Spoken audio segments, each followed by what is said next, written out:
자, 이렇게 공부를 하던 중 이제 찬원의 교실에서 사건이 발생합니다. 급식 시간에 어떤 일이 생기나요? 그렇죠. 급식 시간에 이제 피자 돈가스가 막 나온 거예요. 피자 돈가스, 여러분들 돈가스 완전 좋아하죠? 그죠? 저도 좋아해요. 피자 돈가스가 나왔는데 급식 시간에는 하나밖에 안 주죠. 나는 두세 개 먹고 싶은데. 그래서 애들이 나 하나씩 더 줘. 저도 그랬는데 너를 두 개 주게 되면 다른 학생들이 못 먹는단 말이에요. 그런데 애들이 자기 욕심에 두세 개를 가져갔단 말이에요. 그래서 뒷사람은 못 먹게 됐는데 마침 찬호 앞에서 끊겼단 말이에요. 돈가스. 그래서 찬호가 돈가스를 못 먹게 됐어요. 그랬더니 이런 상황에서 그렇죠. 은진이가 찬호에게 피자 돈가스를 주었어요. 찬호는 일단 기분이 좋죠. 못 먹을 뻔한 돈가스를 먹게 됐더니. 근데 은진이한테 뭐 고마워한다기보다는 은진이가 돈가스를 싫어하나? 얘가 좀 이상한 애인가? 이렇게 생각했단 말이에요. 자, 하여튼 이러한 상황에서 이러한 상황을 두고 과연 공자 선생님은 어떻게 평가를 하셨을까요? 이렇게 얘기하셨겠죠. 두 개 먹은 사람은 예의가 없는 놈이에요. 예의가 없는 놈. 뒷사람 생각하지 않는 예의가 없는 놈이야. 이렇게 얘기했겠죠. 공자 선생님이 이렇게 얘기하셨어요. 예의에 어긋나면 보지도 말고 듣지도 말고 말하지도 말라고. 이게 되게 유명한 말입니다, 여러분들. 예의가 아니면 아예 그냥 상종을 말아야 돼. 상종을.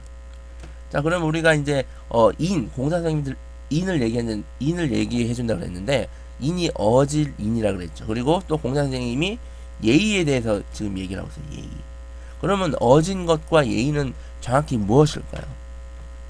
어짐, 예의? 자, 예의는 여러분들이 대충 알겠죠. 그렇죠. 뭐 예의 바르다 할 때 인사를 잘하고 이런 거. 자, 그런데 어짐은 무엇일까요? 어질인이라고 했을 때 아까 선생님이 한자의 의미는 제가 말씀드렸는데 구체적인 의미를 제가 말해드리지 않았어요. 자, 일단 어짐은 이거예요. 나의 욕망을 이겨내어 예의를 실천하는 거.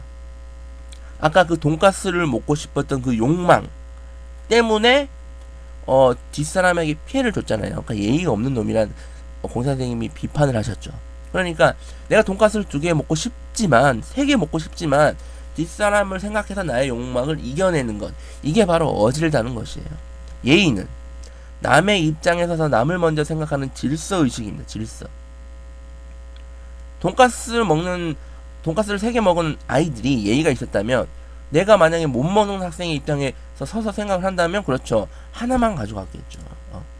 즉 결론적으로 얘기하면 어진과 예의를 합쳐서 얘기하면 남을 사랑하는 것이 어질다는 것이에요. 사랑하는 사람이 돈가스 못 먹으면 좋아요? 아니죠. 내 것을 더 주고 싶죠. 오히려 사랑하는 사람은. 자, 이렇게 급식 시간에 일어났던 사건이 정리되었는데 또 하나의 사건이 일어납니다.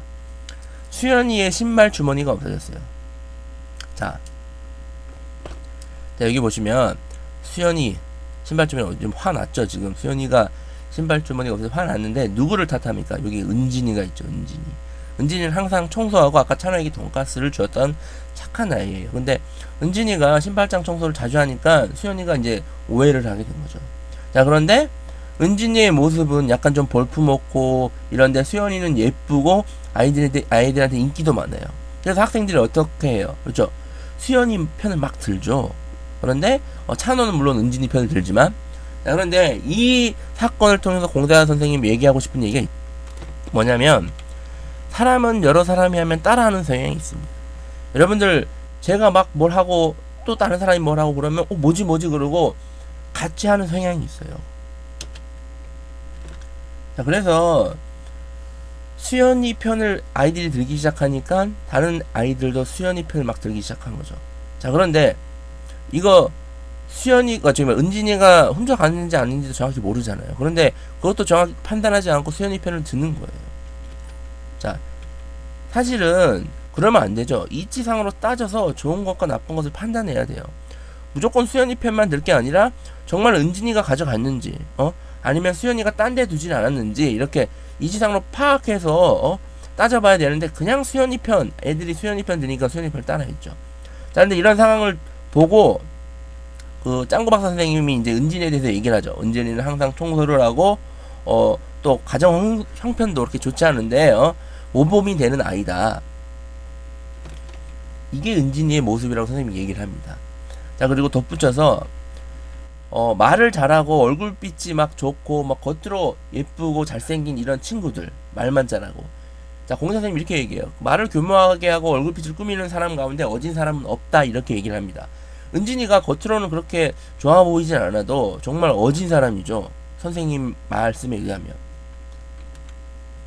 자, 그래서 결국 이제 신발 주머니를 찾고 수연이랑 은진이가 화해를 하게 되죠. 은진의 잘못이 아니었다는 걸 깨달은 거죠. 자, 이런 것에 대해서 공사 선생님이 뭐라고 얘기했냐면, 남을 좋아하고 미워하는 일은 조심스럽게 해야 돼요. 여러분들이 남을 미워할 때는 보통 잘못이 있으니까 미워하죠. 그죠? 보통 그냥 미워하지는 않잖아요. 그런데 그 잘못이 있는 것도 이지상을 잘 따져봐야 된다는 거예요. 나한테 피해주지 않았는데 다른 애들이 미워해서 나는 미워하지 않는가, 따져보고 해야 된다는 거죠. 아셨죠? 자, 이렇게 해서 우리 공자 선생님의 인 이야기 첫 번째 시간을 마치고 이제 두 번째 시간에 찾아뵙도록 하겠습니다.